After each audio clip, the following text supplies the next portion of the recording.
keessanii Kaanaadaadha. Isin duriidha. Kun immoo baaduu sadii nyaatamuudha. Gaba kuma jiru fakkaannaaf malee dhiyeessuu isaa maasaroota maasaroo akkana ta'u.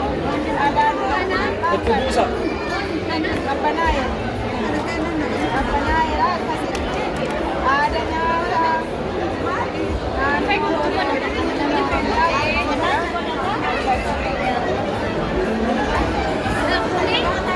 Mee maqaa keetii fi nyaanni kun immoo maal akka jedhamu naa himu. Maqaa kee darbii naan jedhame. Nyaanni kun Hariis Jaama naannoo Harargee dalagama. Foonii fi qamadii irra dalagama. Akkamitti dalagamame? Foonii fi qamadii irra dalagama. Hariisa jedhanii namni fedha aannan dhiqittuu itti naqatee nyaata. Akkanatti summa nyaatanii jechuudha. Nyaata yeroo akkamii nyaatamu? Nyaata keessummaa kennamoo, nyaata abbaa warraatti qopheessamoo, nyaata hogguu nyaatamoo akkam?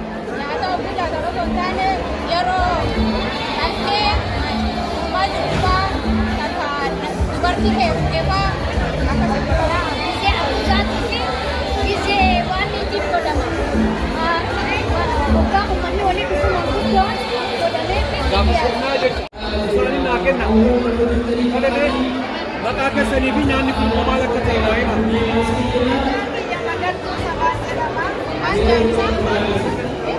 Nyaanni aadaa kun foonii dalagamu naannoo Wallaggaa beekamuudha. Keessattiyyuu horro.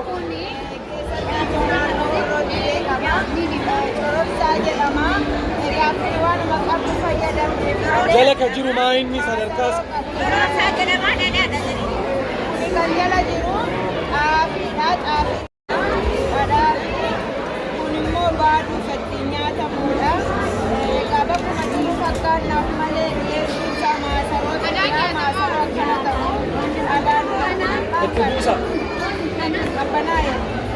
Qabbanaa'eera akkasitti aada nyaataa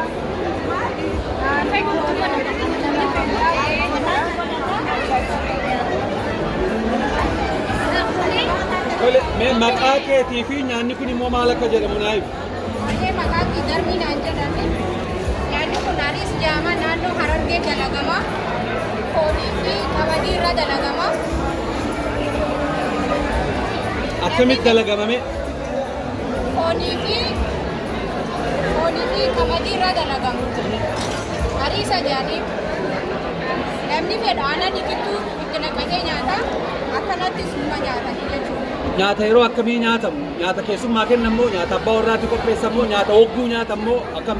Nyaata hogguu nyaata osoo hin taane yeroo dhaltee gurbaa jiruufaa takka dubartii heerumteefaa akkasitti godhama. Gisee waan ittiin godhama. Waggaa uummanni waliin dhufuma guddoon godhamee Gaafasannaa jechuudha. qamadii waliin bilcheessanii godhanii